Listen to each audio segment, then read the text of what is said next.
بسم اللہ الرحمن الرحیم اللہم صلی علی سیدنا و مولانا محمد و علی آل صلی علی سیدنا و مولانا محمد و اصحاب صلی علی سیدنا و مولانا محمد و بارک وسلم وصلو علیہ۔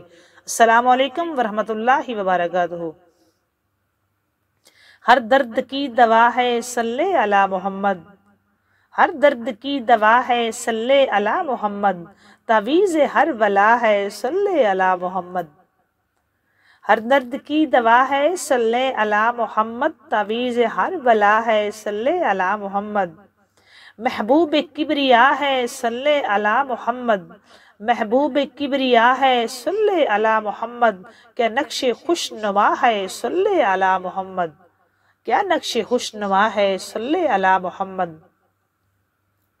اور قرب خدا ہو حاصل جنت میں ہو وہ داخل، قرب خدا ہو حاصل جنت میں ہو وہ داخل، جس نے لکھا پڑھا ہے صلی علی محمد، جس نے لکھا پڑھا ہے صلی علی محمد، جس نے لکھا پڑھا ہے صلی علی محمد۔ اور جنت مقام ہوگا دوزخ حرام ہوگا، جنت مقام ہوگا دوزخ حرام ہوگا، گر دل پہ لکھ لیا ہے صلی علی محمد، گر دل پہ لکھ لیا ہے صلی علی محمد۔ اور اس کی نجات ہوگی رحمت بھی ساتھ ہوگی، اس کی نجات ہوگی رحمت بھی ساتھ ہوگی، اس کی نجات ہوگی رحمت بھی ساتھ ہوگی، جو پڑھ کے مر گیا ہے صلی علی محمد، جو پڑھ کے مر گیا ہے صلی علی محمد۔ اور جو درد لا دوا ہے اسے گھول کر پلا دو، جو درد لا دوا ہے، جو درد لا دوا ہے یہ گھول کر پلا دو، کہ نسخہ شفا ہے صلی علی محمد، کیا نسخہ شفا ہے صلی علی محمد۔ اور کاندھا بدلنے والو ہمراہ چلنے والو، کاندھا بدلنے والو ہمراہ چلنے والو، پڑھتے چلو دوا ہے صلی علی محمد، پڑھتے چلو دوا ہے صلی علی محمد۔ ہر درد کی دوا ہے صلی علی محمد، تعویذ ہر بلا ہے صلی علی محمد، محبوب کبریا ہے صلی علی محمد، کہ نقش خوش نما ہے صلی علی محمد۔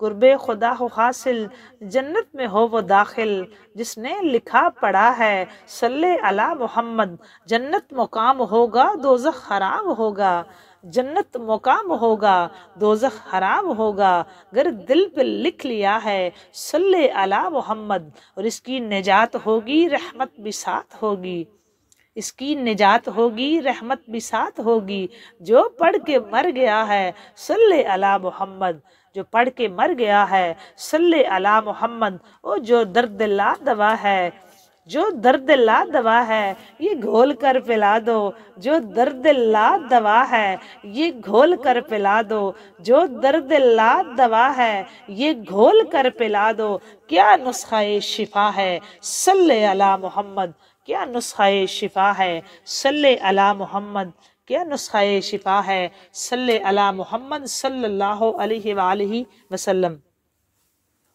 دوستو آج آپ سے بات ہوگی، آج جمعہ المبارک کا دن، جمعہ المبارک کا دن بے بہا برکتوں والا رحمتوں والا دن ہے۔ اللہ تعالیٰ نے اس دن کے بارے میں اور اس دن کو تاجدار کائنات نے سید الایام قرار دیا ہے، یہ سارے دنوں کا سردار ہے، اور مسلمانوں کو خاص طور پہ اس کے لیے حکم ہے عبادت کے لیے، نماز جمعہ پڑھنے کے لیے، اور ہمیں خاص طور پہ حکم ہے کہ آج ہم سارے کام چھوڑ کے سب سے پہلے بارگاہ الہی میں آ کے اس کی بندگی کریں اور اس کی بارگاہ میں اپنی حاضری پیش کریں۔ آج کے دن میں حدیث پاک ہے کہ آج کے دن میں ایک ایسی گھڑی آتی ہے کہ جس گھڑی میں آپ پوری کوئی بھی دعا کرتے ہیں جو جائز دعا ہو، اللہ تعالیٰ اس کو اپنی پاک بارگاہ میں شرف قبولیت عطا فرماتے ہیں۔ لیکن بالکل جیسے ہمیں شب قدر کی راتوں کا نہیں پتہ، اس کو بھی مخفی رکھا گیا، اسی دن گھڑی کو بھی جمعہ المبارک کی اس گھڑی کو، جس گھڑی میں وہ دعا ہر دعا قبول ہو جاتی ہے، اس کو مخفی رکھا گیا۔ لیکن اس بارے میں ہمیں مختلف بزرگان کے اقوال ملتے ہیں کہ کئی کہتے ہیں کہ 12 بجے آج دن 12 بجے سے جو زوال کا ٹائم ہوگا وہ ہوگا اس کا وہ قبولیت کا ٹائم، اور کئی بزرگان نے فرمایا ہے کہ جو عصر کے بعد اور مغرب سے پہلے کا وقت ہوتا ہے وہ زیادہ مستند ہے کہ وہ ہی وقت ہوتا ہے جب اللہ تعالیٰ کوئی دعا قبول فرماتے ہیں، لیکن اللہ تعالیٰ اس گھڑی کو بہتر جانتے ہیں، اللہ اور اس کے رسول بہتر جانتے ہیں۔ یہ ایک دن ہمیں ملتا ہے تو یہ ہمارا خالصتاً عبادت کا دن ہوتا ہے، تو ہمیں اس میں عبادت ہی کرنی چاہیے۔ آج کے دن میں جیسے اللہ تعالیٰ ہر دعا قبول فرماتے ہیں، بالکل اسی طرح آج کے دن ہی امام حسین علیہ السلام فرماتے ہیں کہ آج کے دن میرے علی اکبر کا صدقہ واسطہ دے کے دعا مانگی تو اللہ تعالیٰ ہر دعا قبول فرماتا ہے۔ دوستو، میں یہاں رک کے ایک بات کرنا چاہوں گی، اس دور میں ہماری سب سے بڑی خامی پتہ کیا ہے؟ کہ ہم کم علم ہیں اور الٹا تنقید کرتے ہیں، اور سب سے زیادہ تنقید صاحب علم کو وہ کرتا ہے جو کم علم ہوتا ہے۔ جو میری طرح کم علم ہوتے ہیں وہی تنقید کرتے ہیں۔ ہمیں پتہ کچھ نہیں ہوتا لیکن ہم فوراً کہہ دیتے ہیں جی یہ کیسے ہو سکتا ہے، ایسا کیسے ہو گیا۔ میں آپ سے گزارش کروں گی کہ خدا را ہمیں پہلے صاحب علم کے قدموں میں بیٹھنا ہوگا، اور جتنے بھی آپ لوگ وظیفے پڑھ رہے ہوتے ہیں نا، خدا را کسی سے اجازت لیا کریں۔ ایسے ہی ہم اپنی مرضی سے جو بھی ہمارے ذہن میں آئے ہم کر رہے ہوتے ہیں، تو یہ بھی ایک خاص نظام ہے۔ اللہ کی پاک بارگاہ میں بھی ایک خاص نظام چل رہا ہوتا ہے، جیسے ہمارے آنے کے خاص ہم ایک نظام کے تحت دنیا پہ آتے ہیں، ہماری پیدائش ایک نظام کے تحت ہوتی ہے، اس کا ایک پروسیس ہوتا ہے، اس سے گزر کے پھر ہم اپنی والدہ کے شکم میں 9 ماہ گزار کے پھر ہمارا ایک وہ خاص وقت ہوتا ہے جب ہم اس دنیا میں ہماری پیدائش ہوتی ہے، اور پھر ہمارے مرنے کے ایک خاص وقت مقرر ہے، اور اسی وقت پہ ہمیں موت آتی ہے۔ اسی طرح دن کے سورج کے طلوع ہونے کا بھی خاص وقت ہے، غروب ہونے کا خاص وقت ہے، سورج کے آنے کا آسمان پہ خاص وقت ہے، چاند کے آنے کا ایک خاص وقت ہے۔ دن کے وقت ستارے نہیں ہوں گے، اس کا مطلب ہے ستاروں کے آنے کا ایک خاص وقت ہے۔ تو بالکل اسی طرح ایک نظام ہوتا ہے کہ جس میں جو نظام اللہ تعالیٰ کے قرب رکھنے والے بندے جان رہے ہوتے ہیں کہ اس ٹائم پہ کون سا نظام جو چل رہا ہے، اور یہ اللہ اور اس کا رسول یا اس کے خاص مقبولان بندے ہیں جو جان رہے ہوتے ہیں کہ اس وقت کیا نظام چل رہا ہے۔ ہم زیادہ پڑھ لکھ گئے ہیں تو ہم یہ سمجھتے ہیں جی ہم فلاں کھولیں گے، فلاں ہمیں ہر چیز سوشل میڈیا پہ مل جاتی ہے تو ہم کھولیں گے اور ہم پڑھ لیں گے۔ خدا را پہلے اس کی خاص طریقہ کار ہوتا ہے، اس کی خاص اجازت ہوتی ہے، خاص طریقہ کار پڑھنے کا ہوتا ہے، اس پہ عمل کریں۔ یہ ٹھیک ہے آپ پڑھیں، بالکل آپ سوشل میڈیا پہ جائیں، آپ پڑھیں، آپ سرچ کریں، آپ کو جو چیز پسند آ جائے یا جو آپ کی اچھی لگے تو آپ اس کو ضرور فالو کریں، پڑھیں بھی، عمل بھی کریں، لیکن یہ ہے کہ آپ کوشش کریں کہ آپ کی زندگی میں کوئی ایسی ذات ہو جو آپ کو براہ راست گائیڈ کر سکے۔ یہ میں آپ سے گزارش کر رہی ہوں۔ نمبر 2، آج کے دن ہی امام حسین علیہ السلام فرماتے ہیں کہ آج کے دن میرے علی اکبر شہزادے کا واسطہ دے کے بندہ کوئی بھی دعا مانگے تو اس کی قبول ہوگی۔ اب میں نے آپ کو بولا کہ ہمارے پاس علم ہوتا نہیں، ہم تنقید بڑی جلدی کرتے ہیں۔ ایک تو خدا را امام حسین علیہ السلام کا نام آپ نے ایک خاص فرقے کے ساتھ جوڑا ہوا ہے۔ میں آپ سے التجا کروں گی اور میں عالم اسلام سے مخاطب ہوں کہ امام حسین اس عالم انسانیت کا مشترکہ سرمایہ ہے۔ اللہ تعالیٰ اور خاص طور پہ عالم اسلام کے لیے ہمیں بار بار صبر کا حکم ہے، شکر کا حکم ہے، ذکر کا حکم ہے، یقین کا حکم ہے، بھروسے کا حکم ہے۔ میں ہاتھ باندھ کے پورے عالم اسلام سے یہ پوچھتی ہوں کہ کیا کربلائے معلیٰ میں ایک ہی وقت میں صبر نہیں تھا، شکر نہیں تھا، ذکر نہیں تھا، یقین نہیں تھا، قربانی نہیں تھی؟ ایک ہی لمحے، ایک ہی دن میں، ایک ہی وقت میں، اور ایک ہی ذات میں، ایک ہی خاندان میں، اور کروڑوں سلام اس نور نظر حضرت سیدہ فاطمہ الزہرا کہ اس لال پہ، اور کروڑوں سلام راکب دوش مصطفیٰ صلی اللہ علیہ وآلہ وسلم پہ کہ سب سے زیادہ جس چیز سے انسان ٹوٹ جاتا ہے وہ اولاد ہوتی ہے، اولاد کی محبت ہوتی ہے سب سے زیادہ جو۔ اور میں نے یہاں پہ سنا کہ ہمارے پاکستان کے بہت بڑے علامہ حضرت مولانا طارق جمیل صاحب ہیں، انہوں نے پچھلے دنوں فرمایا کہ میرے والدین کی ڈیتھ ہوئی تو میں اتنا نہیں رویا جتنی تکلیف مجھے اپنے بیٹے کی وفات پہ ہوئی ہے۔ تو اس کا مطلب ہے کہ بڑے سے بڑا، اور وہ کہتے ہیں کہ میں نے 52 سال لوگوں کو صبر کی تلقین کی ہے، میں نے جب سے اس فیلڈ میں آیا ہوں میں نے لوگوں کو صبر، لیکن وہ فرماتے ہیں کہ مجھے پتا چلا جب میرے بیٹے کا وصال ہوا، مجھے پتا چلا کہ یہ کتنا مشکل کام ہوتا ہے۔ رضا پہ راضی ہو جانا ٹھیک ہے، لیکن صبر ایک اور آگے ایک مقام ہوتا ہے۔ لیکن خدارا میدان کربلا میں ہمیں یہ سب کچھ نظر آتا ہے، سب کچھ ایک ہی دن میں، ایک ہی وقت میں۔ کون سا باپ ہے وہ اس عمر میں اپنے بیٹے کو اپنے ہاتھوں سے تیار کر کے، اور یہ یقین ہو کہ یہ ان کی شہادت ہو جائے گی، ہاتھوں سے تیار کر کے، خود سوار کر کے، خود بھیج کے، اور اس کے بعد خود خیمے کے باہر بیٹھ کے اپنے بیٹے کو شہید ہوتا دیکھے۔ اور سب سے بڑا فکرہ میں اپنی پوری زندگی میں، میرے 18 سال اس فیلڈ میں ہو گئے، جتنے میں نے خطابات کیے، میں نے پہلی دفعہ، یہ آج میں فکرہ بول رہی ہوں، کبھی نہیں بولا، پہلی دفعہ بول رہی ہوں کہ ایسی ذات امام علی مقام کی کہ اپنے ہاتھوں سے سجا کے، سوار کرا کے، اور یقین ہے کہ یہ شہید ہو جائے گا، اور زبان پہ شکوہ نہیں، شکایت نہیں، کوئی گلہ نہیں، کوئی وظیفہ نہیں پڑھا، کوئی دعا نہیں مانگی، کوئی واسطہ نہیں، کوئی منت نہیں۔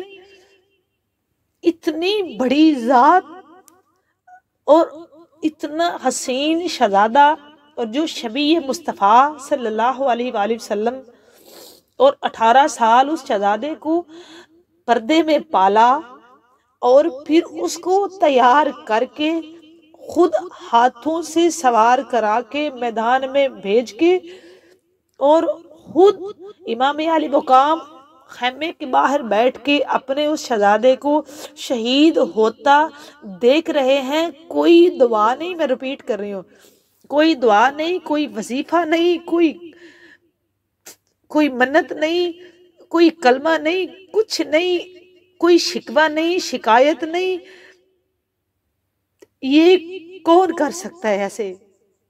اور پھر اپنے ہی ہاتھوں سے اپنے شہزادے کو خود جا کے اٹھا کے، پھر بھی کوئی شکوہ نہیں، کوئی شکایت نہیں، کوئی جملہ زبان پہ نہیں، کوئی اپنے مالک سے گلہ نہیں، کوئی گلہ نہیں، کوئی شکوہ نہیں۔ یہ کون کر سکتا ہے؟ یہ کون کر سکتا ہے؟ یہ وہی کر سکتے ہیں۔ یہ آپ کو انسانیت میں کوئی ایسی ہستی نہیں ملے گی جس نے ایسے کیا ہو۔ میں عالم اسلام تو کیا، آپ کو پوری انسانیت میں کسی عالم میں ایسی ہستی نہیں ملے گی جس نے یہ کیا ہو۔ میں چیلنج کر رہی ہوں، خدارا اس چیز کو سمجھے، نکلیں اس چیز سے۔ کون کیا ہے، ہم اس چیز کا حساب نہیں دیں گے۔ ہم سے سوال جو قبر میں ہوں گے وہ کوئی اور کیٹیگری کے ہوں گے۔ یہ ہمارے لیے یہ ہستیاں رول ماڈل ہیں، ان کی ہستی ہمارے لیے، ہم نے ان کو فالو کرنا ہے، ان کی ہم نے بات، ان کی ذات پہ درود پڑھ کے ان کی ذات سے ہم نے سیکھنا ہے، ہم نے تقسیم نہیں ہونا۔ یہ عالم انسانیت کا مشترکہ سرمایہ ہے، عالم بشریت کا مشترکہ سرمایہ، صبر کے میدان میں،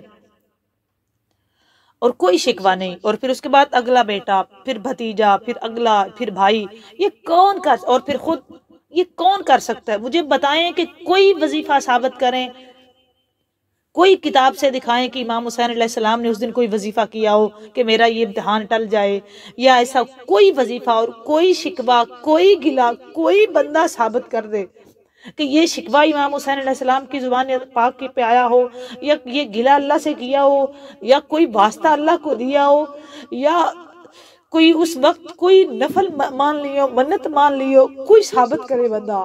یہ نہیں ایسا ہوا۔ کروڑوں سلام اس ہستی کو جس ہستی نے کوئی شکوہ نہیں کیا، اور یہ ہے رضا، اس کی رضا پہ جیسے جیسے وہ کہتا گیا وہ کر گئے، اور وہ وہی کر سکتے تھے، وہ وہی کر سکتے ہیں۔ یہ انہی کی ذات کو جچتا تھا، وہ واقعی خون رسول ہے صلی اللہ علیہ وآلہ وسلم، وہ حق ادا کر گئے، وہ اپنا وعدہ نبھا گئی جو نانا جان کے ساتھ کیا گیا، وہ واقعی بنائے دین ہے، وہ واقعی بقائے لا الہ الا اللہ ہے، وہ واقعی عالم اسلام کے سر پہ صحرا ہے جو آج تک چمک رہا ہے اور چمکتا رہے گا انشاءاللہ تعالی۔ وہ واقعی اللہ تعالیٰ کو وہ سجدہ کر گئے ہیں، وہ منوا کے گئے ہیں کہ وہ واقعی معبود برحق ہے اور اسی کو سجدے ہیں۔ وہ انہوں نے ساری شہادتوں کے بعد پھر سر سجدے میں رکھ کے بتا دیا کہ باقی سجدہ اسی کی ذات کو سجدہ ہے۔ دوستو وہ فرماتے ہیں کہ آج کے دن جمعہ المبارک کے دن میرے علی اکبر کا صدقہ دے کے مانگو، اللہ تعالیٰ کوئی دعا رد نہیں کرے گا۔ اور یہاں میں آپ کو ایک صورت بتانا چاہ رہی ہوں جس کے وظیفے کر کے آپ نے وظیفے کیے ہوں، منتیں مانی ہوں، نفل پڑھے ہوں تو ابھی تک دعا قبول نہیں ہو رہی، تو میں آپ کو بتانے لگی ہوں۔ آپ لوگ ہر روز نماز عشاء کے بعد سورۃ تغابن پڑھنے کی روٹین بنا لیں۔ نماز عشاء کے بعد سورۃ تغابن اور خدارہ ترتیل کے ساتھ ٹھہر کے آرام سے اس کو پڑھیں۔ سورۃ تغابن 28ویں پارے میں ہے، 2 رکوع کی یہ سورت ہے سورۃ تغابن، اور کوشش کریں کہ ننگے آسمان کے نیچے اور پڑھیں سورۃ تغابن نماز عشاء کے بعد۔ جس کی کوئی دعا ابھی تک قبول نہیں ہوئی وہ یہ ضرور پڑھے۔ سورۃ تغابن نماز عشاء کے بعد کھلے آسمان کے نیچے، ننگے آسمان کے نیچے، 2 رکوع کی آیت ہے، 28ویں پارے میں ہے۔ اولہ درود شریف پڑھ کے آپ اس کو اپنی روٹین بنا لیں۔ میں یہ نہیں کہوں گی کہ اتنی دیر پڑھیں، انشاءاللہ آپ پڑھتے جائیں، آپ اس کو آغاز کریں، انشاءاللہ تعالیٰ مجھے یقین کامل ہے اللہ تعالیٰ ہر دعا آپ کی قبول فرمائیں گے۔ اور میں نیکسٹ ویڈیو میں جو ہوگی وہ اس کی مزید سورۃ تغابن پہ بات کروں گی، لیکن ابھی آج کو یہ بتا رہی ہوں کہ آپ سورۃ تغابن 28ویں پارے میں ہے، اس کو پڑھنے کی روٹین بنا، انشاءاللہ تعالیٰ اللہ تعالیٰ آپ کی ہر مشکل آسان کرے گا۔ بات اچھی لگی اس کو لائک اور شیئر ضرور کریں۔ زندگی رہی تو انشاءاللہ تعالیٰ نیکسٹ ویڈیو میں مزید بات ہوگی۔ اللہ حافظ۔